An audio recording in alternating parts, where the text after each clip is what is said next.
고린도전서 1장 1절에서 3절까지의 말씀을 통하여 우리는 누구인가라는 제목으로 하나님의 은혜와 위로를 함께 나누고자 합니다. 우리는 누구일까요? 여러분들은 여러분 자신이 누구라고 생각하십니까? 이 질문은 우리의 정체성에 관한 질문입니다. 예수를 믿고 교회에 다니는 사람을 그리스도인 또는 성도라고 부릅니다.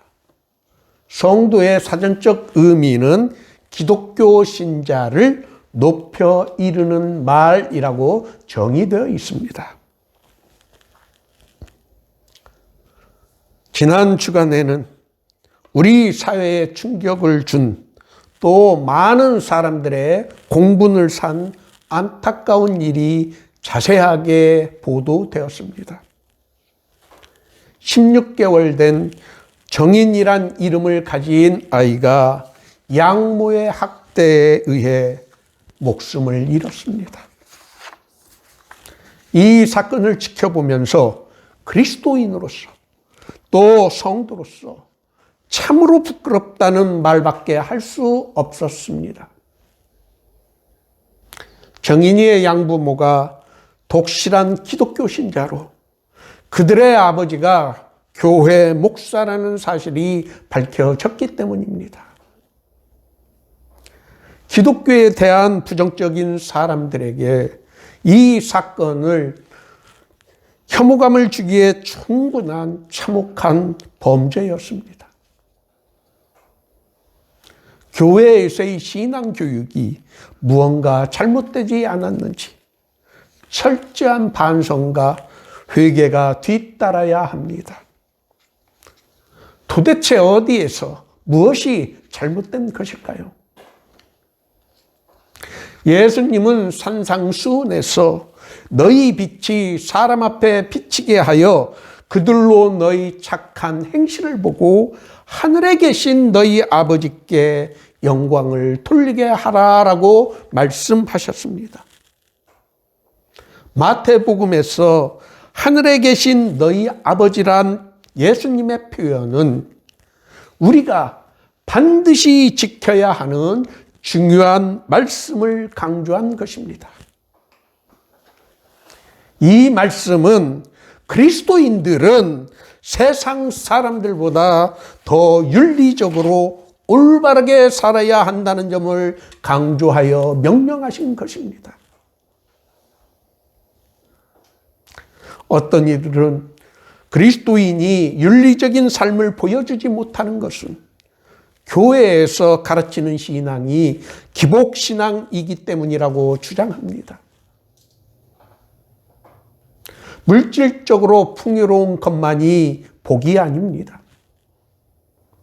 septuagint 70인 번역에서 시 1편 1절은 마카리오스로 시작하는데 이 단어는 복이란 의미 이외에 행복한, 해피란 의미가 있다는 것을 우리는 지난주에 배웠습니다. 경제학에서는 행복을 후생 또는 효용이라고 합니다. 효용의 극대화, 즉 행복은 물질의 소유를 늘리는 것이 아닌 하나님과의 관계에서 인정을 받는 것입니다. 의인들의 모임에 속하여 서로에게 베푸는 삶을 살 때 얻게 되는 만족감입니다. 의인들의 모임에는 생명이 있습니다. 삼가 모든 탐심을 물리치라. 사람의 생명이 그 소유에 넉넉한 데 있지 않다고 우리 예수님은 말씀하셨습니다. 행복은 우리들의 인생의 길을 하나님께 인정을 받는다는 것과 또 우리들이 이웃과의 관계에서 얻는 상호 만족감입니다. 이것이 시 1편이 우리들에게 가르쳐주는 행복입니다. 우리의 신앙의 목표가 이 세상에서의 풍요라는 잘못된 기복신앙에서 벗어나야 합니다. 다양한 관계 속에서 성도로서의 윤리적 의무를 다할 때 행복이 우리에게 온다는 것을 우리는 깨달아야 합니다. 2절에는 성도의 의미가 무엇인지를 가르쳐주는 중요한 개념이 등장합니다. 고린도에 있는 하나님의 교회, 곧 그리스도 예수 안에서 거룩하여지고 성도라 부르심을 받은 자들이라고 하였습니다. 하나님의 교회는 부르심을 받은 성도들의 모임입니다. 이 구절은 교회와 성도의 정체성이 무엇인지를 가르쳐 줍니다. 우리말 성도에 해당되는 헬라어 원어는 하기오스입니다. 구약시대의 성전의 가장 거룩한 곳인 지성소를 가리키는 히브리어가 코데시입니다. 이 지성소를 가리키는 코데시를 헬라어로 옮긴 것이 하기오스입니다.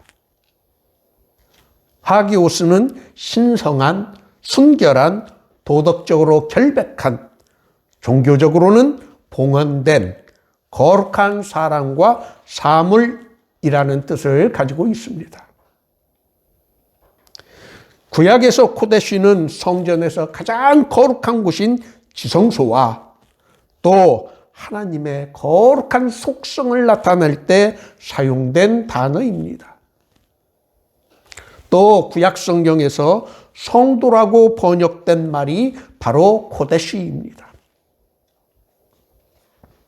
그리스도인, 성도가 구별되는 거룩한 삶을 왜 살아야 하는지 이 단어가 우리들에게 가르쳐 줍니다. 예수를 믿고 교회에 출석하는 사람을 성도, 하기오스라고 표현한 것은 그리스도인의 인격과 신앙이 어떤 모습을 지내야 하는지를 우리들에게 가르쳐 줍니다. 구약에서 거룩한 곳은 속된 것, 세상적인 요소와는 확연하게 구별되는 곳이었습니다. 그 성전에서도 가장 거룩하여 구별되는 지성소, 코데시가 헬라어로 하기오스, 성도인 것입니다.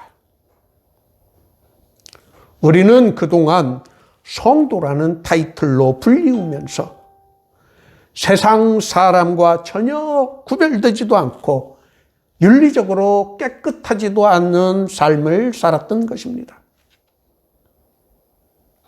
그리스도 예수 안에서 거룩하여졌다는 2절의 말씀은 성도란 예수님의 십자가의 공로로 의인, 거룩한 사람이 되었음을 나타내 줍니다.